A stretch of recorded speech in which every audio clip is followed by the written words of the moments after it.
nome do Pai, do Filho e do Espírito Santo. Amém. Louvado seja o nosso Senhor Jesus Cristo.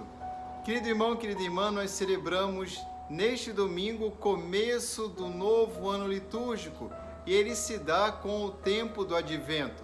É um tempo de preparação para a celebração do nascimento do nosso Salvador Jesus. Isso de modo imediato. Imediatamente agora, nas primeiras semanas, nós iremos nos preparar para a segunda vinda do Senhor. E na preparação da segunda vinda do Senhor, chegando mais próximo do tempo do dia 25, ou seja, do Natal do Senhor, então nós iremos nos voltar exatamente para este momento importantíssimo na vida não apenas dos cristãos católicos, mas para toda a humanidade. A encarnação do Filho de Deus, do Verbo de Deus, o Verbo que se fez carne. Pois bem, nos preparando, portanto, nessas primeiras semanas para a segunda vinda do Senhor, nós temos a profecia que se encontra no livro, na primeira leitura, no livro de Jeremias. Ali o profeta, e isso é muito marcante, vai falar com verbos no futuro. Deus falando por meio do profeta. Farei cumprir a promessa, farei brotar uma semente da justiça, que fará valer a lei e a justiça. Judá será salvo, terá uma população confiante. Este nome servirá para designá-la. O Senhor é a nossa justiça. Dentro da profecia, com os verbos no futuro, nós temos aqui a expectativa da vinda do Senhor, do cumprimento da vontade do Senhor, da realização do plano do Senhor. Isto se dá em torno de um termo muito importante na Sagrada Escritura, que é a justiça que deve ser cumprida. Ora, esta justiça na Sagrada Escritura, como nós a vemos aqui, ela não se limita apenas a uma justiça econômica, uma justiça social, uma justiça política. É, antes de tudo, uma justiça que é o fundamento de todas as outras, que é a reta e primeira relação que nós devemos ter com o Senhor. É a partir da vivência dos mandamentos, e sobretudo o primeiro mandamento, amar o Senhor acima de todas as coisas. É assim que nós vamos ordenando toda a vida na sociedade. É a partir do primeiro passo que a justiça pode se dar. E não existe possibilidade de paz sem a justiça. É colocando o Senhor por primeiro e não a nossa própria vontade, não o nosso próprio querer, não a nossa realização pessoal, não o nosso prazer. Entendam como que isto acontece, sobretudo nos sistemas injustos. Quando nós colocamos o Senhor por primeiro, então todas as demais relações se organizam. Assim como no primeiro livro da Sagrada Escritura nós temos toda a desordem provocada pela desobediência, quando o homem quer ser como Deus, e assim o homem, não podendo ser Deus, gera como consequência da sua desobediência uma série de infortúnios, de sofrimento. Há muitos que ainda pensam que podem fazer a justiça por conta própria, a partir de sua percepção, a partir do seu programa político, a partir do seu ponto de vista econômico, de um sistema econômico. E a justiça não começa assim. Querido irmão e irmã, isto é para quem tem fé. Nesta dinâmica, nós entendemos que a semente da justiça fará valer a lei e a justiça na terra. É assim que Jerusalém será salva e também terá uma população confiante. De modo maravilhoso, a toda esta dimensão de justiça fica claramente expresso na segunda leitura, na primeira carta aos Tessalonicenses, no capítulo 3º. Vimos na primeira leitura Jeremias e aqui São Paulo aos Tessalonicenses. E vamos entender que propriamente a justiça da qual falávamos, colocando Deus acima de todas as coisas, é o amor. Tessalonicenses, na primeira leitura, no capítulo 3, versículo 12. O Senhor vos conceda o amor. Que o amor? E que amor é esse? Primeiramente, o amor que vem de Deus, o amor que nos faz amar a Deus e o amor que devemos ter entre nós, a comunidade cristã. Devemos manifestar em nossas comunidades essa justiça, nos amando, cuidando e servindo uns aos outros. Este amor é tão transbordante que não pode, não deve ficar limitado apenas à comunidade cristã, então ela se estende, se expande às demais pessoas e ao mundo inteiro, como fala no São Paulo. O amor, o Senhor vos conceda que o amor entre vós e para com todos aumente e transborde ainda mais. O amor é a justiça de Deus. É desta forma que, se nós vamos esperar que a justiça seja cumprida, a justiça só pode ser cumprida com a vinda do Senhor. É o que nós entendemos que São Paulo vai dizer. O Senhor há de voltar e nos deseja encontrar numa santidade perfeita. Preparai-vos para a vinda do Senhor, o Senhor que virá com os seus santos. Então aqui São Paulo nos dá a entender de alguma forma que não é possível a justiça perfeita aqui na terra, como muita gente pretende, mesmo sob o peso e o crime de mortes, da revolução, da violência, instaurar a justiça.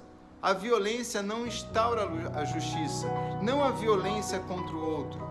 A violência que pode instaurar a justiça é a violência contra as nossas paixões. É a violência contra tudo aquilo que nos afasta do amor e dos mandamentos de Deus e que nos incapacita a amar ao próximo como Jesus ama. Somente o amor. Assim, toda a preparação deste advento, deste novo ano de 2021, 2021-22, do ano novo litúrgico que a Igreja celebra, nos convida então a buscar a justiça, que é o amor. E assim nós nos prepararmos para a vinda do Senhor. E como nos preparamos? Praticando o amor. E é no amor que nós podemos ser santos. A santidade, vai nos dizer ainda São Paulo. Ele nos diz isso no capítulo 4. Ele vai dizer que devemos fazer progressos ainda maiores no viver para agradar a Deus.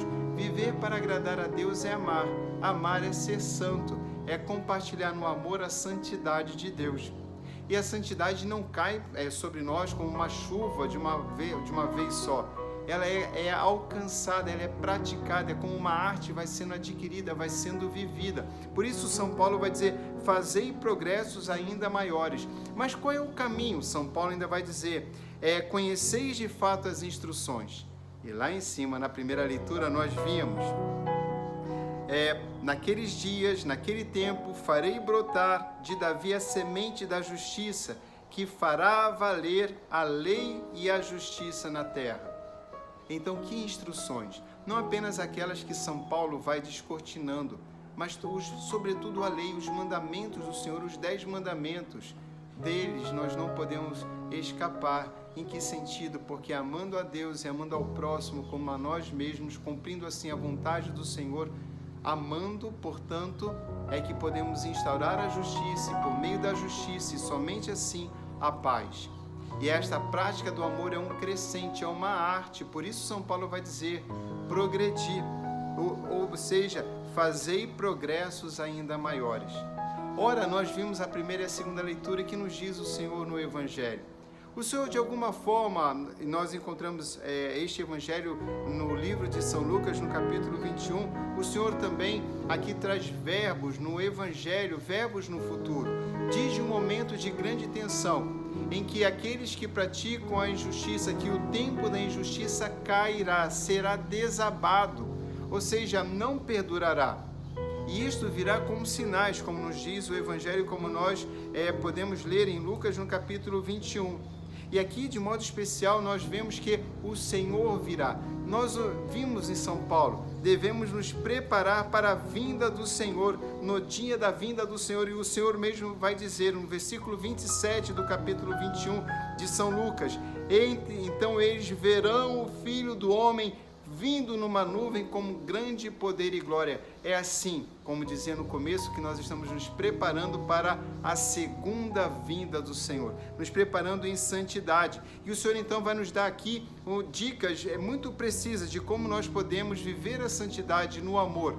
E viver o amor é rejeitar toda forma de egoísmo que nos afasta do caminho de Deus. Então o Senhor vai dizer, tomai cuidado para que os vossos corações não fiquem insensíveis na prática do amor para com Deus e para com o próximo, e o que pode tornar o meu e o seu coração insensíveis. Aqui vai nos dizer o Senhor: a gula, a embriaguez e a preocupação, as preocupações da vida. Nos faz recordar, inclusive, as parábolas, a parábola da semente, da semeadura, daquela planta que é sufocada pelas preocupações do mundo. Querido irmão, querida irmã, preparemos-nos para a vinda do Senhor. Isto não é ficção, não é fantasia, isto é real. Devemos desejar, porque somente assim, com a segunda vinda do Senhor, com este dia que virá, e este dia que nós não sabemos a hora, e o Senhor não nos deu a hora em que viria, Ele espera que estejamos vigilantes e atentos. Vai dizer: ficai atentos e orai a todo momento, para termos força, sim, força, para escapar de todo mal e assim ficarmos em pé, com toda a dignidade, em pé, erguidos as cabeças, indo além de toda injustiça sofrida, recordando a nossa dignidade de filhos e filhas de Deus, e na prática do bem, na prática do amor, na prática dos mandamentos, vivendo a santidade, vivendo o amor, assim damos este grande testemunho ao mundo que nós cremos em Deus, o Senhor que se encarnou, que morreu e ressuscitou e virá em toda a sua glória, com todo o poder e glória. Que o Senhor, portanto, nos encontre vigilantes, jamais com o coração insensível, mas vigilantes e atentos na prática do amor. O Senhor esteja convosco. Abençoe-vos o Deus Todo-Poderoso, Pai, Filho e Espírito Santo. Amém. Senhor meu Deus, a vós elevo a minha alma.